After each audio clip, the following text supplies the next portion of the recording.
तो अब हम लोग स्टार्ट करते हैं इस वाले लेक्चर में मॉलिक्यूलरिटी के बारे में। इस वाले लेक्चर में मैं दो चीज पढ़ाऊंगा, molecularity and order of reaction. Order of reaction हम लोग पढ़ चुके हैं। इस लेक्चर में दोनों का डिफरेंस बताऊंगा कि मॉलिक्यूलरिटी ऑफ रिएक्शन और ऑर्डर ऑफ रिएक्शन, इन दोनों में आपका डिफरेंस क्या है। तो पहले हम लोग सीधा डेफिनेशन से बात करते हैं, डेफिनेशन के थ्रू धीरे धीरे करके समझना स्टार्ट करेंगे, ठीक है। तो मॉलिक्यूलरिटी ऑफ रिएक्शन क्या कह रहा है, बाय डेफिनेशन क्या कह रहा है, उसको पहले ध्यान से समझते हैं। क्या कह रहा है, the number of atom, ions, molecules that must collide with one another simultaneously. ये वाला वर्ड इंपॉर्टेंट है कि नंबर काउंट करना है किसका, आयन हो, एटम्स हो या मॉलिक्यूल्स हो, जो कोलाइड करे। कब, एक ही बार में सबको कोलाइड करना है, so as to result in a chemical reaction. Collide करके क्या करेंगे, आपका केमिकल रिएक्शन फॉर्म करेंगे। ये तो हो गया बाय डेफिनेशन। अब ध्यान दीजिए होगा क्या, कैसे, क्या कह क्या रहा है ये चीज। तो इसमें कह क्या रहा है कि सपोज करिए कि एक ये है और एक ये है, दो अलग अलग आइटम है। अब मॉलिक्यूलरिटी क्या होता है, मॉलिक्यूलरिटी किसी रिएक्शन का क्या होगा, तो वो ये होगा कि वो नंबर काउंट करो मॉलिक्यूल्स, एटम्स या आयंस के जो कि एक साथ साइमल्टेनियसली कोलाइड करें ड्यूरिंग फॉर्मेशन ऑफ रिएक्शन। जब रिएक्शन बन रहा हो तब, मतलब कि नॉर्मल लाइफ से एग्जांपल आपको देकर समझाता हूं। नॉर्मल लाइफ में दीजिए कि मान लीजिए कि आपके किसी फ्रेंड का शादी है, आप मान लीजिए आपके किसी फ्रेंड का शादी है और आपके फ्रेंड ने, जो आपका फ्रेंड है, इसने अपने 5 दोस्तों को, शुरू में 2 लेते हैं, अपने 2 दोस्तों को इनविटेशन दिया है। 2 दोस्तों को बोला है कि मेरा शादी है, शादी में आ जाना। तो अब क्या करेगा, इसने इनविटेशन दे दिया। तो अब बताइए कि ये दोनों दोस्त हैं उस शादी को अटेंड करेंगे, ठीक है करेंगे, लेकिन आप वो चांस बताइए, वो प्रोबेबिलिटी बताइए जिस टाइम पे ये दोनों दोस्त एक टाइम पे इसके शादी में पहुंचेंगे। समझ रहे पॉइंट को। तो वही काम मैं ये कह रहा हूं कि ये मॉलिक्यूलरिटी क्या होता है, तो मॉलिक्यूलरिटी हम उसे कहेंगे जब उतने नंबर ऑफ एटम्स, मॉलिक्यूल्स या आयंस जो एक साथ एक दूसरे के साथ क्या करेंगे, एक बार में साइमल्टेनियसली एक साथ कोलाइड करके क्या करेंगे, रिएक्शन को फॉर्म करेंगे, वही आपका क्या होता है, तो मॉलिक्यूलरिटी ऑफ रिएक्शन होता है। इसको अभी हम और आगे ले जाएंगे, ठीक है। फिलहाल अभी छोटा सा एग्जांपल दिया हूं, अब थोड़ा सा और आगे बढ़ते हैं। अगर आसान भाषा में समझिए मॉलिक्यूलरिटी क्या होता है, तो आसान भाषा में मॉलिक्यूलरिटी उसे कहते हैं simply the sum of molecules of the different reactant, ठीक है। अगर आसान भाषा में समझिए तो कुछ नहीं करना है, रिएक्टेंट में जितने मॉलिक्यूल्स हैं उनके नंबर को काउंट कर लीजिए। किसी बैलेंस रिएक्शन में क्या करना है, जो भी रिएक्टेंट हैं, रिएक्टेंट के मॉलिक्यूल्स को काउंट कर लीजिए। जो काउंट करके आया वही उस रिएक्शन का मॉलिक्यूलरिटी हो जाएगा। अब यहां तक तो ठीक है, समझ में आता है, लेकिन अब जैसे जैसे थोड़ा थोड़ा आगे और इसके बारे में पढ़ना स्टार्ट करेंगे तो इसमें मॉलिक्यूलरिटी में क्या बोला जाता है कि किसी भी रिएक्शन का, ध्यान सुनिए क्या कह रहा हूं, ये पॉइंट इंपॉर्टेंट है। किसी भी रिएक्शन का, ये टर्म बोला ना कोलाइड वाला, कोलाइड को अभी अच्छे से हम लोग पढ़ेंगे। इसी चैप्टर में पढ़ाऊंगा मैं आप लोग को कॉलिजन थ्योरी। अभी बस हल्का सा नाम दे रहा हूं, कौन सा थ्योरी, कॉलिजन थ्योरी। इसके बारे में हम लोग पढ़ेंगे इस चैप्टर में थोड़ा सा आगे, लेकिन फिलहाल मैं कॉलिजन थ्योरी का हल्का सा कॉन्सेप्ट देना अभी से स्टार्ट कर रहा हूं। अब जो नेक्स्ट पॉइंट की बात कर रहे हैं मॉलिक्यूलरिटी के बारे में, ये तो हो गया इसका बेसिक डिफिनेशन।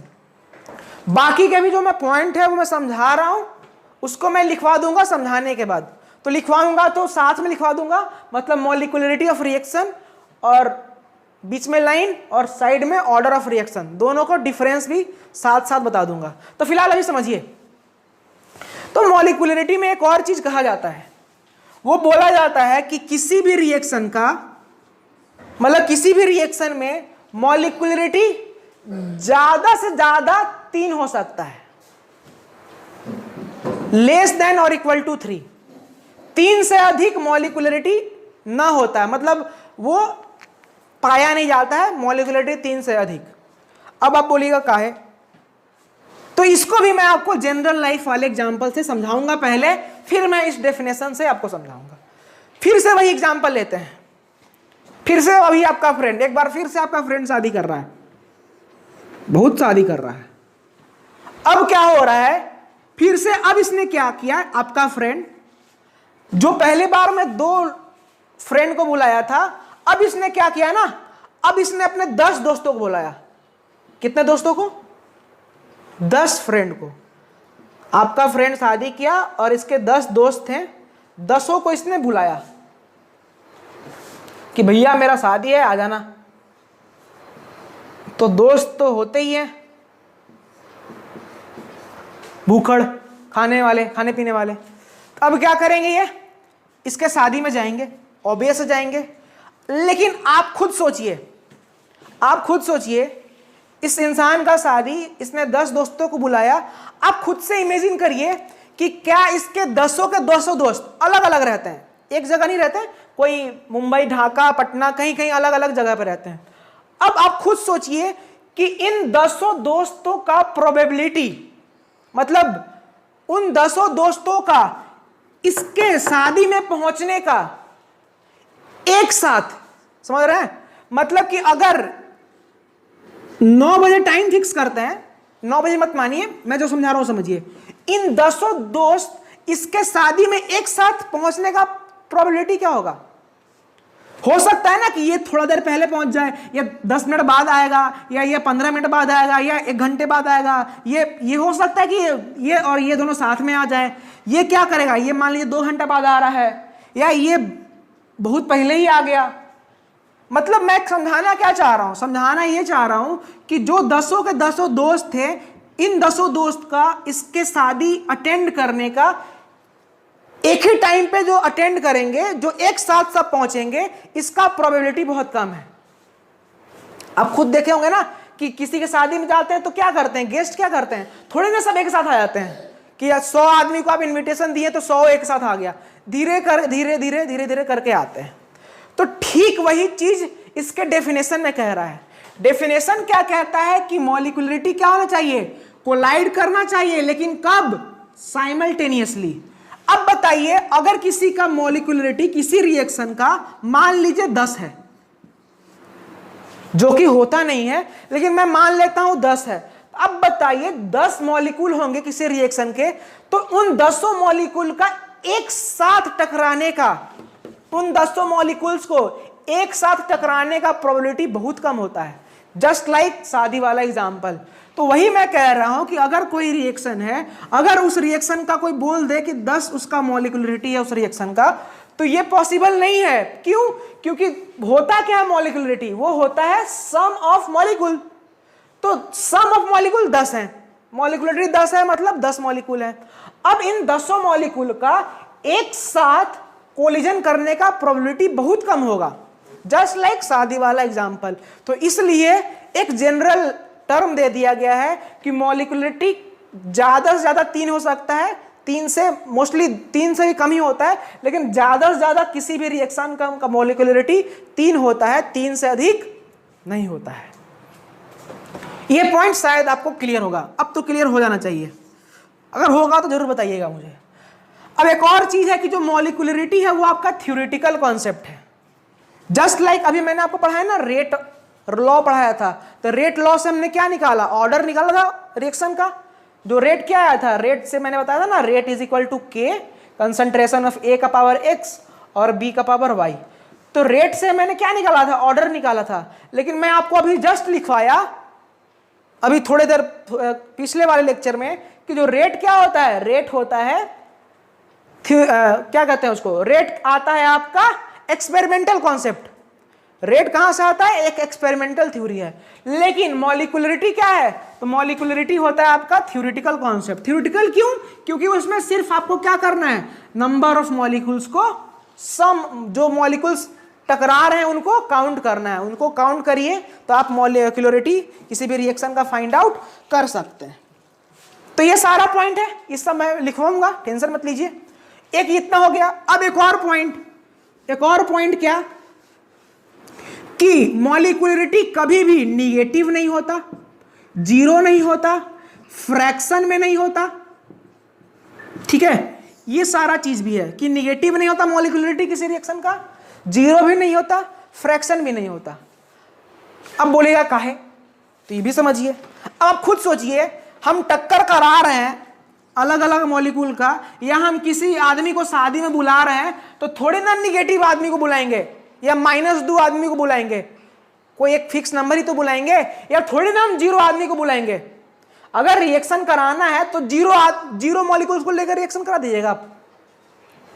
कोई भी रिएक्शन कराइएगा तो निगेटिव मॉलिक्यूल को लेकर के, निगेटिव नंबर ऑफ मॉलिक्यूल को लेकर के रिएक्शन कराइएगा, नहीं। 0 लेकर के रिएक्शन हो जाएगा, नहीं।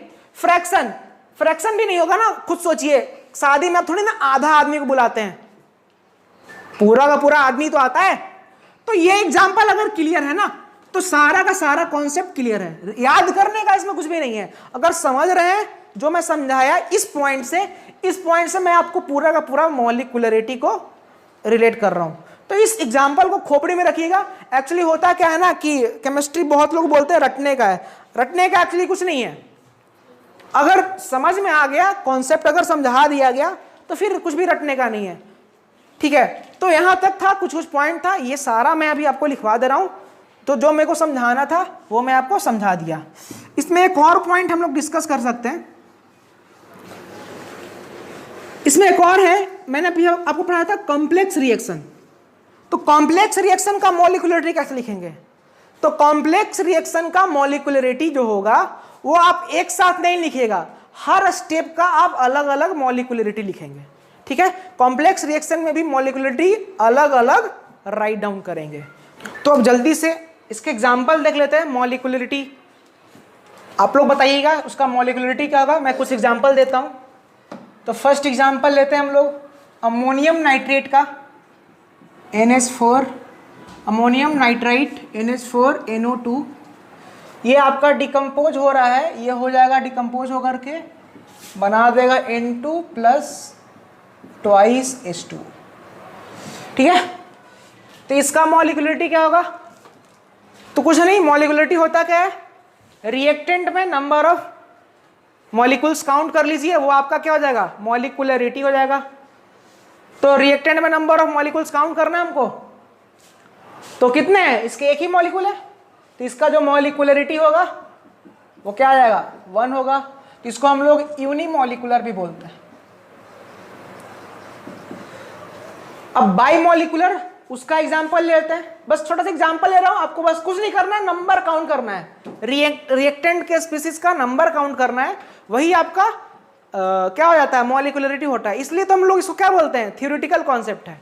थ्योरेटिकल मतलब सिंपल थ्योरी को देख करके आप बता सकते हो कि उसका मॉलिक्यूलरिटी क्या है, इसलिए इसको हम थ्योरेटिकल कहते हैं। लेकिन ऑर्डर ऑफ रिएक्शन वो थ्योरेटिकल नहीं है, क्योंकि ऑर्डर ऑफ रिएक्शन किससे आता है, रेट लॉ से आता है। और रेट लॉ आपका क्या होता है, रेट लॉ होता है आपका एक्सपेरिमेंटल, इसलिए वो, तो ये सारा डिफरेंस मैं भी लिखवाऊंगा।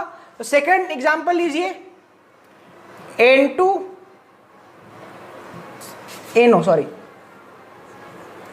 नाइट्रिक ऑक्साइड प्लस O3 आपका बना देगा nitrogen dioxide plus O2। Balance है 3 4 4, बैलेंस है। अब बताइए, अब इसका मॉलिक्यूलरिटी होगा क्या होगा, तो simple number of reactant count कर लीजिए, तो इसका मॉलिक्यूलरिटी सीधा क्या हो जाएगा, 2 हो जाएगा, मॉलिक्यूलरिटी 2। इसको क्या बोलेंगे, तो इसको बोलेंगे बाइमॉलिक्यूलर। ट्राइमॉलिक्यूलर का एग्जांपल लेते हैं। तो मान लीजिए 2 मॉलिक्यूल है नाइट्रिक ऑक्साइड का और एक है ऑक्सीजन का, और आपका बना रहा है 2NO2। इसका मॉलिक्यूलरिटी क्या होगा, तो इसका मॉलिक्यूलरिटी 2 इसके और 1 इसके, टोटल नंबर कितने आ गए, 3। इसका मॉलिक्यूलरिटी हो जाएगा 3, इसको बोलेंगे हम लोग ट्राइमॉलिक्यूलर, ठीक है। तो ज्यादा 3 तक हम लोग जाते हैं, 4 तक का मॉलिक्युलरिटी राइट डाउन नहीं करते। क्यों नहीं करते तो वो मैं आपको बता दिया अभी कि क्यों नहीं करते हैं। तो ये कुछ एग्जाम्पल थे, 2-3 और एग्जाम्पल मैं आपको देता हूं, करके बताइए मेरे को, फिर हम लोग डिफरेंस देखेंगे मॉलिक्युलरिटी ऑफ रिएक्शन और ऑर्डर ऑफ रिएक्शन। तो जल्दी से ये 2 एग्जाम्पल आप लोग को दिया है, इसको आप लोग बताइए। तो अब आप लोग बहुत लोग क्या करेंगे, इसका एक काउंट करेंगे और इसका आधा काउंट करेंगे। तो 1 + 1/2 कर दिए कितना, 1 + 1/2, ये हो जाएगा 3/2। लेकिन ये गलत है। मैंने अभी आपको बताया था ना थोड़ी देर पहले, बताया हूं, अभी तक लिखवाया नहीं हूं, लिखवा दूंगा, लेकिन अभी जस्ट मैंने आपको बताया कि मॉलिक्युलरिटी कभी भी फ्रैक्शन में नहीं होता है। तब उसके लिए क्या करेंगे, इस फ्रैक्शन नहीं हो उसके लिए क्या करें, इसको बदलिए। तो क्या करिए, इधर 2 से मल्टीप्लाई कर दीजिए, इधर भी 2 से मल्टीप्लाई कर दीजिए, यहां भी 2 से मल्टीप्लाई कर दीजिए, ठीक है। तो अब क्या आ जाएगा, अब ये हो जाएगा 2 इसके, अब जो नया बनेगा ये क्या बन जाएगा, अब जो नया बन के आएगा वो बन जाएगा मेरा ट्वाइस H2 + O2 से बन गया ट्वाइस H2O। तो अब इजी वे में हम लोग निकाल सकते हैं इसका मॉलिक्युलरिटी। तो अब मॉलिक्युलरिटी क्या आ जाएगा इसका, 2 और 1 3, ठीक है। तो यहां तक पॉइंट क्लियर। अब एक और एग्जांपल है, अब इसमें क्या करेगा, इसमें मॉलिक्युलरिटी बोल दे तो यहां पे क्या करेगा, 6 3 9 और 1 10। तो बहुत सारे क्या करेंगे, लिख देंगे मॉलिक्युलरिटी = 10। लेकिन ये भी आपका क्या है, गलत है, ये पॉसिबल होगा ही नहीं, ये मॉलिक्युलरिटी आप निकाल ही नहीं सकते हो। क्यों, क्योंकि मैं बता दिया 10 मॉलिक्यूल को एक साथ साइमल्टेनियसली कोलाइड करना पॉसिबल नहीं है। तो ये भी आप लोग एग्जांपल लिख लीजिएगा ताकि गलती करने से बचे, ठीक है। तो ये कुछ एग्जांपल थे मॉलिक्युलरिटी को लेकर के, उसके बारे में हम लोग पढ़े। एक छोटा सा एक और एग्जांपल लेते हैं। मान लीजिए कॉम्प्लेक्स रिएक्शन है, मान लीजिए क्या है, कॉम्प्लेक्स रिएक्शन है। तो कॉम्प्लेक्स रिएक्शन के लिए कैसे लिखिएगा, तो कॉम्प्लेक्स रिएक्शन में हर एक जो स्टेप होगा उसका हम लोग अलग अलग मॉलिक्युलरिटी लिखते हैं, ठीक है। तो ये पॉइंट मैं आपको लिखवा दूंगा। जैसे मान लीजिए अभी जो हम लोग एग्जांपल लिए थे, नाइट्रोसिल ब्रोमाइड जो बनाए थे, तो उसके लिए क्या किए थे, NO और Br2 को रिएक्ट करा करके क्या बनाए थे, NO-Br2। फिर से NO, ये स्टेप 1 था मेरा, और स्टेप 2 क्या है, स्टेप 2 में फिर से NO-Br2 को पकड़ा और इसको NO से रिएक्ट करा करके 2 मोल बन गया था नाइट्रोसिल ब्रोमाइड का। तो अब अगर मल्टीपल स्टेप मतलब कॉम्प्लेक्स रिएक्शन है तो उसमें हर एक स्टेप का हम लोग अलग अलग मॉलिक्युलरिटी लिखेंगे। तो इस वाले स्टेप का मॉलिक्युलरिटी कितना हो जाएगा, 2 हो जाएगा, और इस वाले के लिए भी क्या हो जाएगा, 2 हो जाएगा। तो 4 कॉम्प्लेक्स रिएक्शन हम लोग मॉलिक्युलरिटी उसके इंडिविजुअल स्टेप में लिखते हैं। तो ये सारा पॉइंट मैं सबको समझा दिया एग्जांपल ले लेकर के।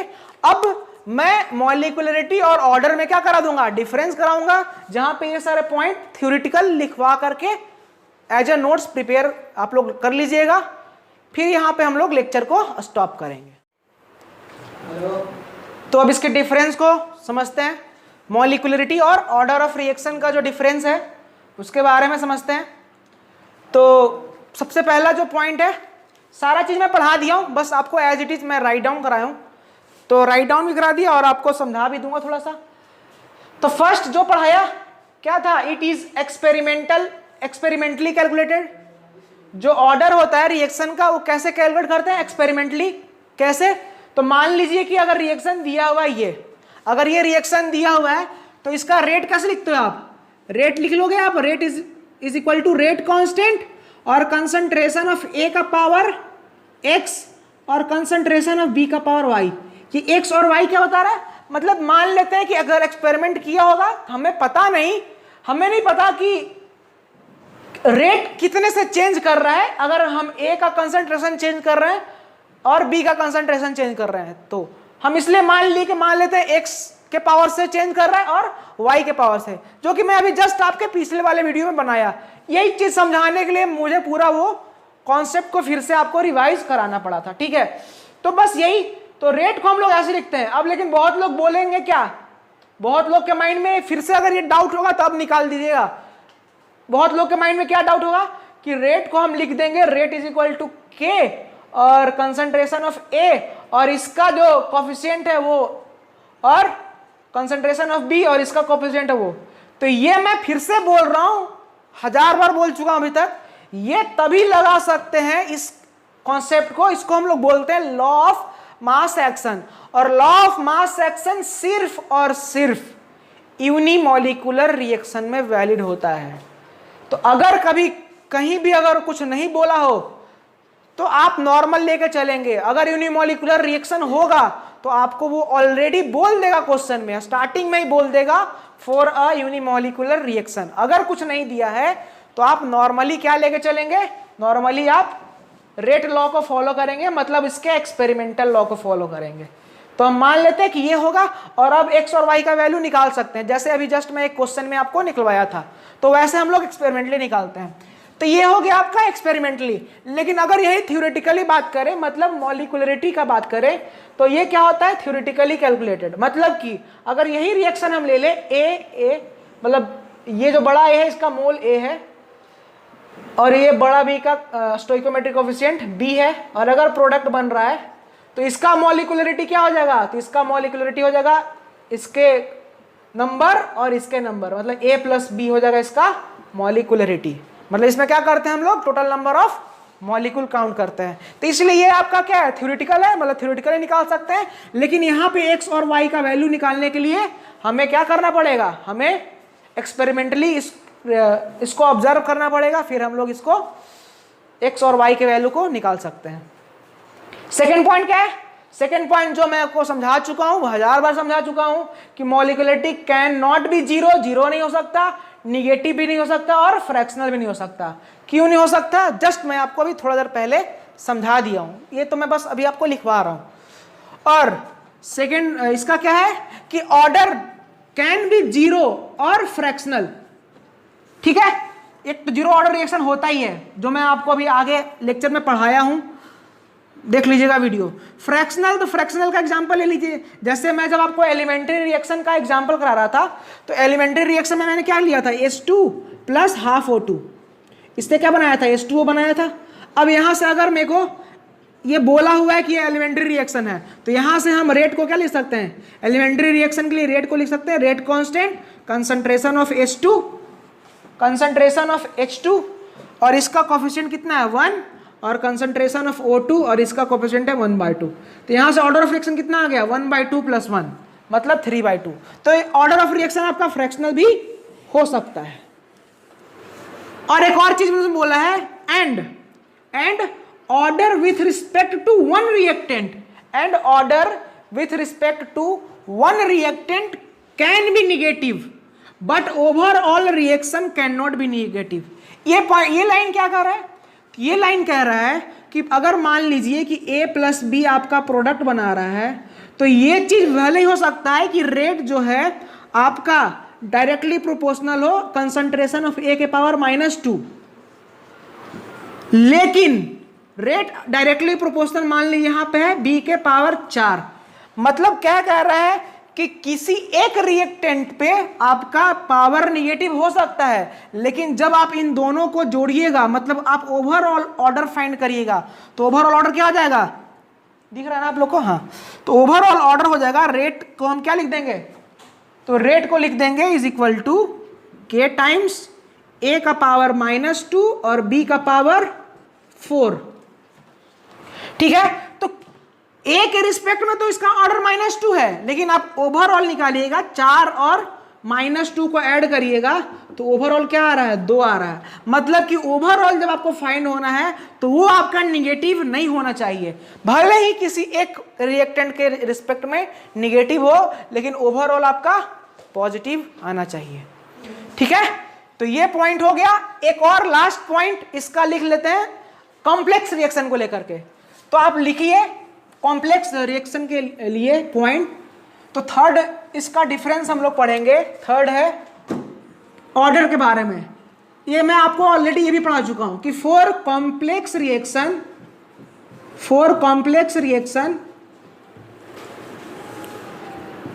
रेट इज फाइंड डिटरमाइंड लिख लीजिए, determined by slowest step. Slowest step मतलब अगर ऑर्डर निकालना है तो वो किसके लिए, कॉम्प्लेक्स रिएक्शन में क्या करते हैं, रेट जो फाइंड करते हैं किससे करते हैं, स्लोवेस्ट स्टेप से करते हैं। तो रेट से ही हम लोग क्या कर लेते हैं, रेट से ही हम लोग फिर फाइंड कर लेते हैं उस रिएक्शन का ऑर्डर भी। जैसे फिर से वही आप लोग एग्जांपल ले लीजिएगा, मैं बहुत बार करा चुका हूं, वही NO प्लस Br2 से NOBr2 बन गया और NOBr2 से फिर से NO को रिएक्ट करा करके ट्वाइस NOBr बन गया। और यहाँ पे बताया था ये आपका स्लो होता है। तो जो हम लोग रेट लिखेंगे किसके रिस्पेक्ट में लिखेंगे, तो इसके रिस्पेक्ट में लिखेंगे। तो क्या आ जाएगा, कंसंट्रेशन ऑफ NOBr2 और K टाइम्स NO। चूंकि ये क्या है आपका, ये वाला एक सिर्फ रिएक्शन को पकड़िए तो ये आपका as a elementary reaction behave करेगा। दो अलग अलग है, मतलब दो स्टेप में है तो आपका क्या है, कॉम्प्लेक्स है। लेकिन अगर आप सिर्फ इसको फोकस करिएगा तो ये एक तरीके से क्या है, एलिमेंट्री रिएक्शन जैसा ही है। तो इसलिए हम इस रेट को ऐसे लिख लिए, तब आप यहां से ऑर्डर तो फाइंड कर सकते हैं। तो कॉम्प्लेक्स रिएक्शन में जो रेट डिटरमाइंड होता है किससे होता है, स्लोवेस्ट स्टेप से होता है। अब मॉलिक्यूलरिटी में क्या लिख लीजिए, मॉलिक्यूलरिटी में लिख लीजिए कि in complex reaction molecularity is determined in each individual step. Each individual step मतलब कि इस स्टेप का मॉलिक्यूलरिटी अलग होगा, मतलब इसका कितना हो जाएगा मॉलिक्यूलरिटी, अभी मैं एग्जांपल कराया था, तो इसका हो जाएगा 2 और इस वाला स्टेप का हो जाएगा, इसका भी हो जाएगा 2।